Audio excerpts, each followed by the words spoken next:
Kasalanan mo to, Richard eh. Kapag namatay ako, mumultuhin kita. Huwag na nga kayo mag-away. Magdikit-dikit tayo at baka iligaw na tayo. Matigas ka talagang aswang ka, ha?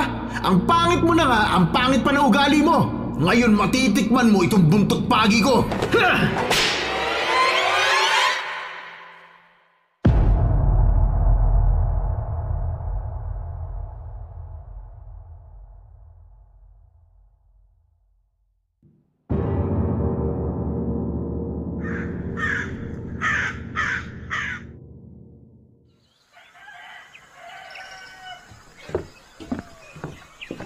Hoy, Lucy!